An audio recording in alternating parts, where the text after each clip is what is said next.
Hi guys, welcome back to my YouTube channel. My name is Jacinta. If this is the first time here, thank you for stopping by. So in this video, I'm going to be sharing with you guys how to attach a rhinestone. These are rhinestones. How to attach rhinestones to your corset or any outfit you're making at all. This corset is for my customer. I was actually making this for my customer. I was halfway embellishing this corset. So I thought, why not share how to do this with you guys? Maybe one or two persons can learn, you know. So I'm going to be showing you guys the different ways you can do this, the different ways you can attach a rhinestone to your outfit. And at the end of this video, I'm going to be telling you guys the best method, the method I think is the best. Yeah, and why I chose that method. So if this is what you're interested in learning, kindly watch till the end. And please do well to hit on the subscribe button, turn on your notification bell so you get notified whenever I upload a new video. So without wasting much time, let's get started with this.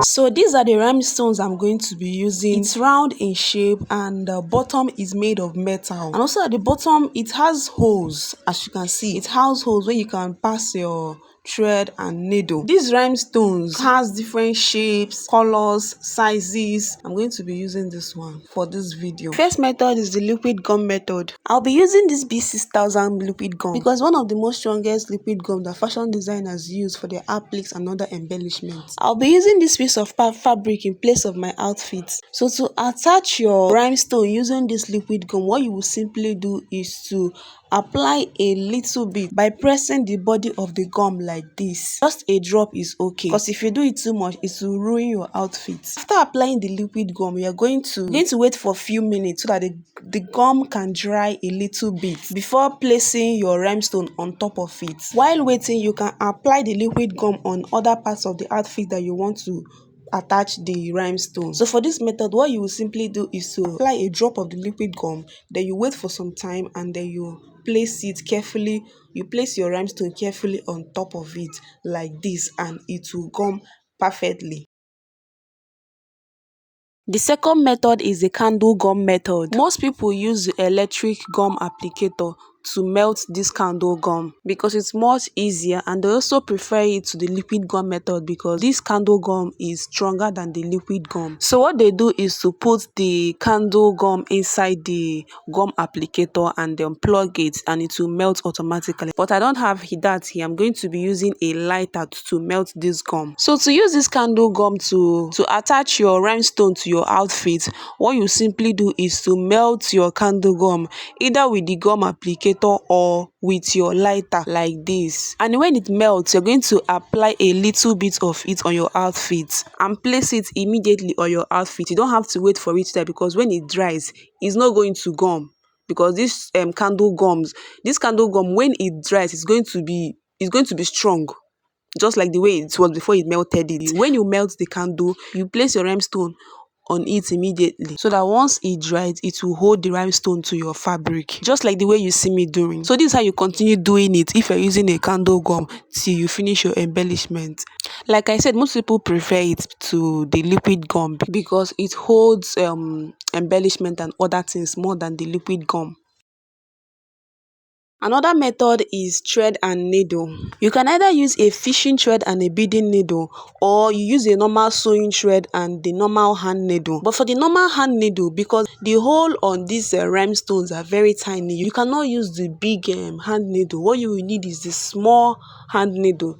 This one I'm using. This is the smallest hand needle. That is what you are going to be using if you are using a hand needle. So if you are using a thread and needle, what you simply do is to pass the thread through the eye of your needle. If you're using a fishing thread and a beading needle, you pass it just once. But if you're using a hand needle, you can pass it like mine. I make my needle double. So it's the threads are double. I double the thread so that it will be very strong. So after threading the needle, you're going to knot it so that it will not loose. Then you start passing the needle through the holes underneath the rhinestone. And when you pass one rhinestone, you're going to place the thread to any direction you want the next the next rhinestone to be. You can direct the thread to any part of the outfit you want the next rhinestone to be, just like the way you see me doing. After passing the first rhinestone, you're going to shift a little bit very close to the first place you've passed the thread, so that the thread will not be shown on top of the outfit. When you turn the thread to the next direction you want it to be, depending on the kind of embellishment you want to be, like the one I'm doing is a scanty embellishment, so I'm just going to pass it about 1 inch to 1.5 inches for the next rhinestone. When you pass the thread, you're going to do it in such a way that the thread will not show at the back of your clothes. If you turned it with a lining, it will not show, so that the back and the front of the outfit you're making will be very neat. You can see how neat the one I'm doing is, both the front and the back. So whether you're using a normal thread or a fishing thread and a beading needle, this is how you're going to do it, and it will come out very neat. So these are all the methods you can use to attach your rhinestone to your outfit. If there's any method I did not mention, let me know in the comment section. So the best method is hand needle and sewing thread. It's a method I've been using and it's working perfectly for me, and that is because it is the strongest method of attaching these rhinestones. The other method are strong but not compared to the thread and needle method. For the gum method, the gum can remove when it comes in contact with water. After embellishing an outfit now and you wash that outfit for a couple of times, gums might pull off and the rhinestone will fall off. And for the fishing line and beading needle, most of the times when you knot it, it's not as strong as this sewing thread, because of the texture of that fishing line or fishing thread. It's strong though, but when you knot it and you cut the other place where you knot, you notice that it will lose. I've experienced this most times, and once it loses, the whole bead begins to fall off. So if I'm using the fishing line, what I do is that I will not cut it at that point where I did the knotting, so that it will not lose. So what I do is normally I will shift, and this will now make it to have some kind of excesses. And another reason is neatness. If you use a gum and the rhinestone falls off, you will notice that the mark of the gum will remain on the clothes. Most of the time you cannot remove it.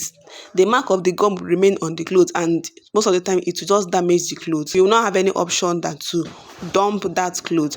But when you use a thread, even if it loses, even if the embellishment loses, it will not have any mark or any stain. Another reason is when you are using a gum and maybe when you do it too much, maybe when you press the gum too much, it will stain the clothes. But when you're using a sewing thread and hand needle, you will not experience something like that. So in terms of neatness and how strong it holds the embellishments, sewing thread and hand needle is the best. So that will be all for this video. If you've learned something new and you find this video helpful, like, share and drop a comment, and do well to hit on the subscribe button and also turn on the notification bell so you get notified whenever I upload a new video. Thanks for watching, and see you guys in my next tutorial.